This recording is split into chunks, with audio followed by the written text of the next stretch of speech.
నిన్న మేము నిజామాబాద్లో రైతు సదస్సు ప్రారంభం చూశారు. అక్కడ జరిగినటువంటి కార్యక్రమాలు చూసినారు.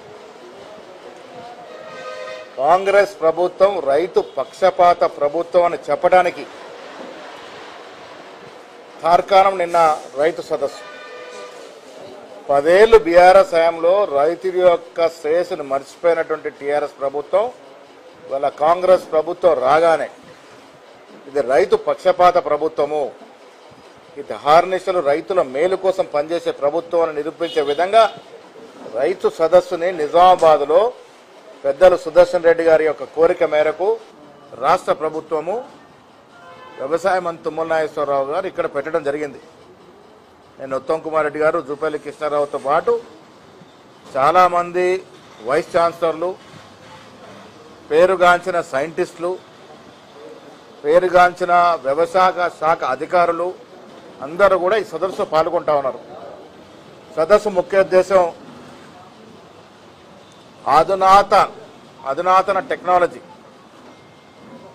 వాళ్ళు శాస్త్ర సంకేతక పరంగా వ్యవసాయ రంగంలో కూడా చాలా మార్పులు వస్తూ ఉన్నాయి.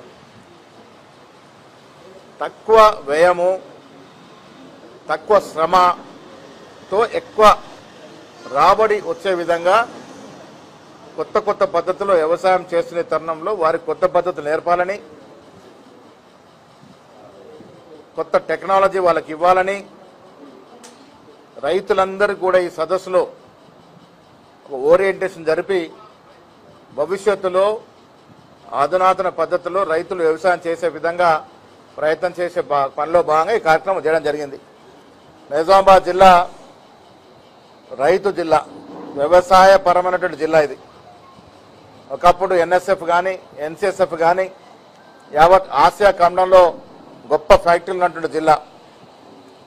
1923లో నిజాం సాగర్ ఆయకట్టు ప్రారంభమైనప్పుడు 2,75,000 ఎకరాల సాగు కొరకు ప్రాజెక్ట్ నిర్మాణం అయింది.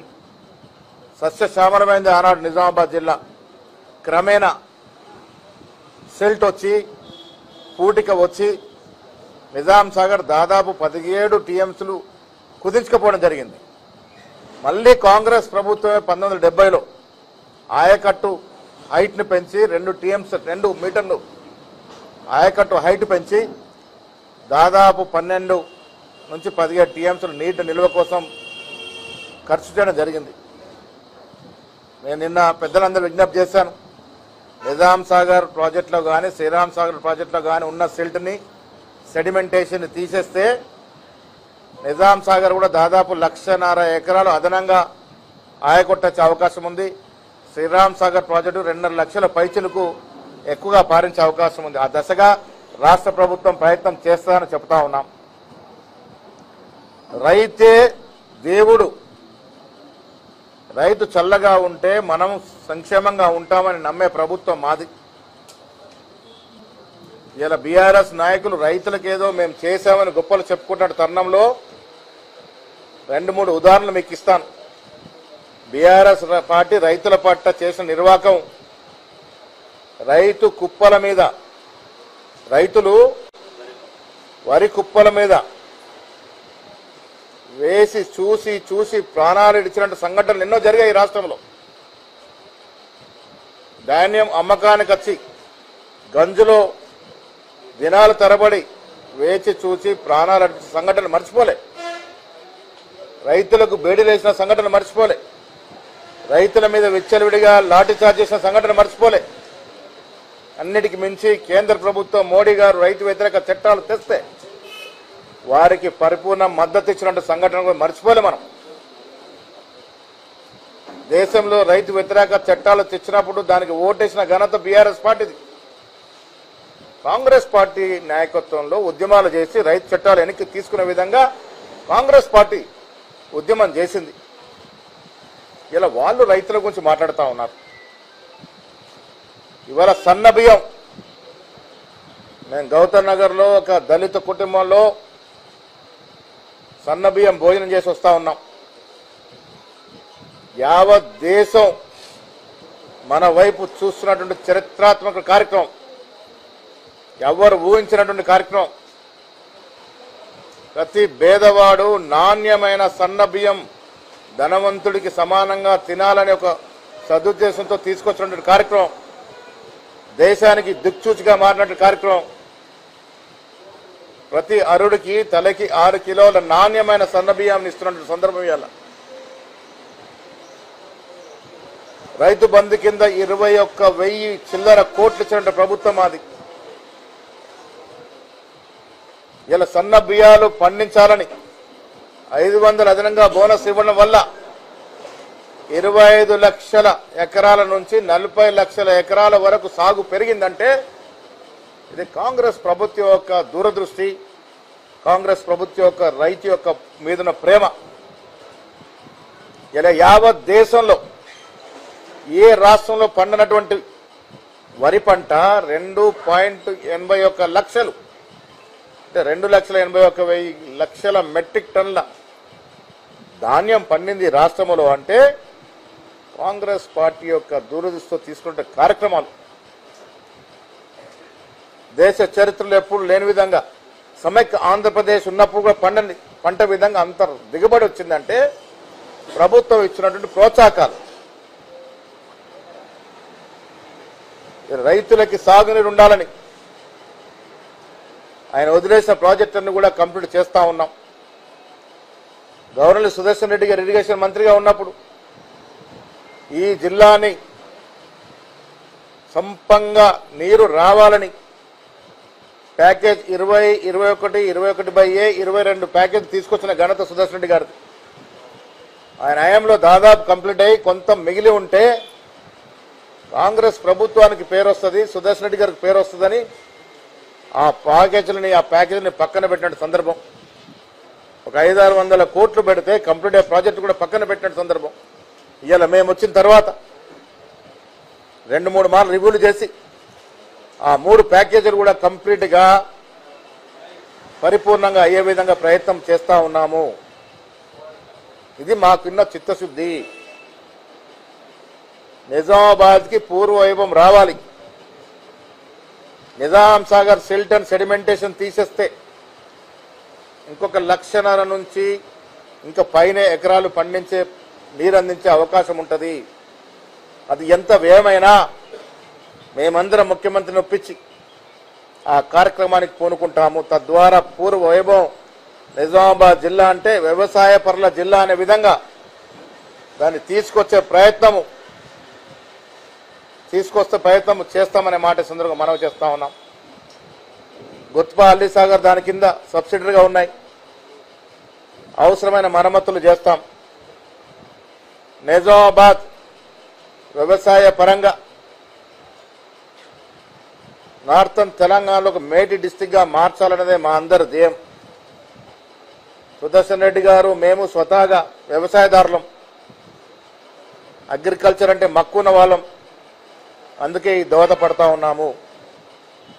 నిజామాబాద్ జిల్లాలో వ్యవసాయంపై అవగాహన కలగాలని, వ్యవసాయం మీద దృష్టి సాధించాలని మేమందరం నిన్న మంత్రి గారిని, ప్రభుత్వాన్ని జిల్లాకు ఒక వ్యవసాయ కళాశాల కావాలనుకున్నప్పుడు తక్షణమే ప్రభుత్వం ఆమోదించిన సందర్భం. వ్యవసాయ కళాశాలతో పాటు నిజామాబాద్కు ఒక ఇంజనీరింగ్ కళాశాల తీసుకురావాలని ముందు నుంచి అడుగుతున్న సందర్భం. ఈ 2 కూడా సాకారం చేసుకునే ప్రయత్నం చేస్తాం. అదేవిధంగా నిజామాబాదు క్రీడాకారులకు పెట్టింది పేరు. చాలా మంది క్రీడాకారులు తయారు చేసినట్టు నిజామాబాద్ జిల్లా. స్వతహాగా నేను కూడా కరాటలు ఇక్కడి నుంచే తయారయ్యాను. అందుకే నిజామాబాద్కి ఒక మినీ స్టేడియంతో పాటు ఒక ట్రాక్, ఏం ట్రాక్ అది, సింథటిక్ ట్రాక్ కూడా మా అందరి కోరిక మేరకు శాంక్షన్ అయ్యింది. ఒక మినీ స్టేడియం వస్తుంది, ఒక సింథటిక్ ట్రాక్ వస్తూ ఉంది.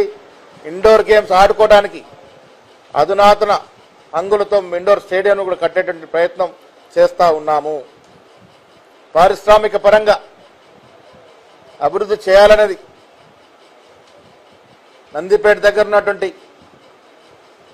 సెజ్ను కూడా ముందుకు తీసుకెళ్లనేది మా తపన.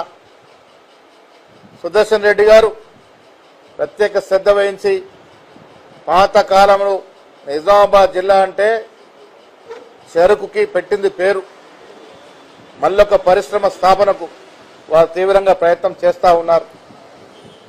ఇంకొక షుగర్ ఫ్యాక్టరీని నిజామాబాద్లో తీసుకురావడానికి ప్రయత్నం చేస్తూ ఉన్నాము. మా ధ్యేయం వల్ల మాకొచ్చిన పదవులు కాదు, బాధ్యతలు. ఈ బాధ్యతలు ప్రతి క్షణం కూడా నిజామాబాద్ అభివృద్ధి కొరకే. నిజామాబాద్ జిల్లా సమూలంగా అభివృద్ధి పొందాలని, తెలంగాణ అన్ని రంగాల్లో అభివృద్ధి చెందాలని తాపత్రయంగా ముందుకు పోతా ఉన్నాము. సుదర్శన్ రెడ్డి గారు ఈ వయసులో కూడా ఎన్ని మార్లు నిజామాబాద్కు వచ్చి వ్యవసాయ పరంగా వారు ఇచ్చే సలహాలు సూచనలు ఎప్పుడు ఇస్తూ ఉంటారు. కారణం ఏంటంటే ప్రజలతో వచ్చిన బాధ్యత ప్రజలకే అంకితం చేయాలని, ఆ బాధ్యతతోనే ముందుకు పోతున్న సందర్భం. ఇలా బీఆర్ఎస్ నాయకులు గుడ్డు మీద ఈకలు లెక్క పెడతా ఉన్నారు, ఏమేమో మాట్లాడుతూ ఉన్నారు. జిల్లాకు చేసిందేమో చెప్పరు. 10 ఏళ్ల కాలంలో ఒక పరిశ్రమ తెచ్చారా?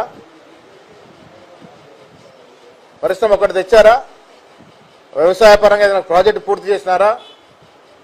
1 ఎకరానికి అదనంగా నీరు ఇచ్చినారా? ఏమి ఇవ్వకుండా రైతులు నడ్డి విరిచి రైతులు ఆత్మహత్య కారకులైన పార్టీలు ఇవాళ ముసలి కన్నురు కారుస్తా ఉన్నారు.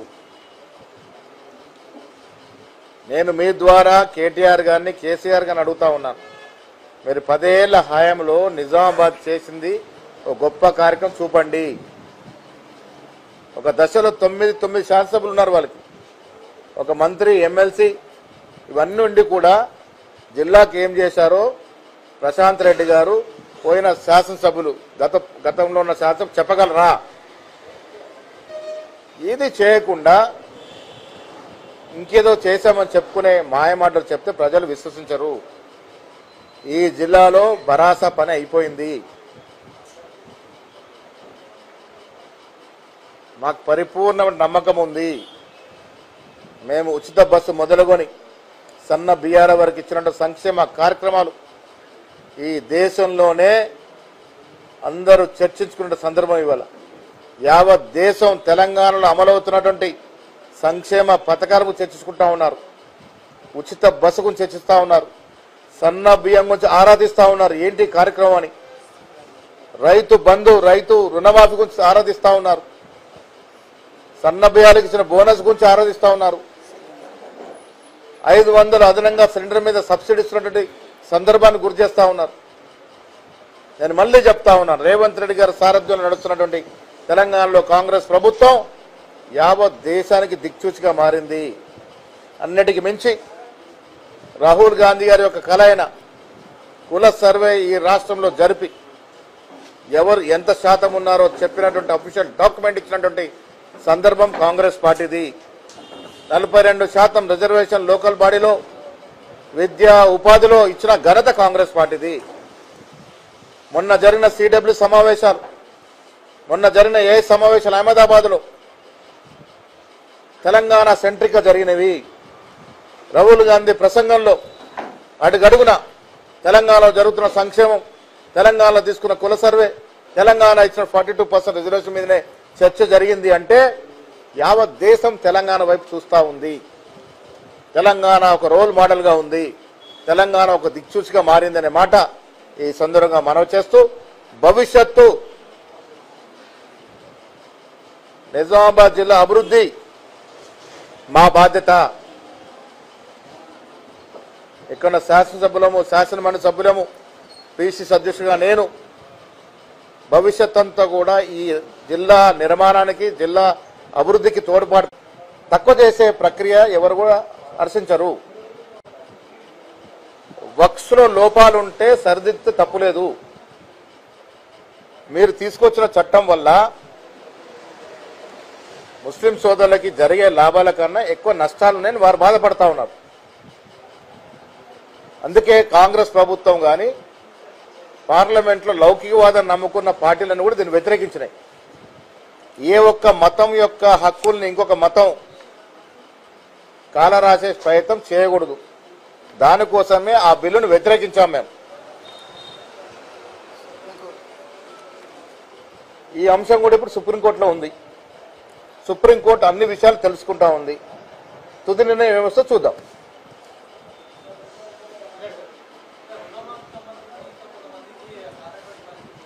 టెక్నికల్ సమస్యలు ఉండి రాకపోతే రాకపోవచ్చు. ప్రభుత్వము చిత్తశుద్ధితో ఉంది. ఇప్పుడు పేర్లు తప్పుబడో, కొంత అమౌంట్ ఎక్కువ కట్టలేకనో, కొంత బ్యాంకుల టెక్నికల్ సమస్యల వల్ల కొంతమంది రాకపోవచ్చు. 100% వచ్చిందని కూడా చెప్పము. అబద్ధ బీఆర్ఎస్ లాగా బుకాయించే పరిస్థితి లేదు. కొన్ని చోట్ల కొంత టెక్నికల్ సమస్యలు ఉన్నాయి. ప్రభుత్వం మాత్రం చిత్తశుద్ధితో ప్రతి హరుడైన బీదవాడికి రుణమాఫీ జరగాలనే కోరికతో ఉంది. అది జరిపి తీరుతాం. Thank you.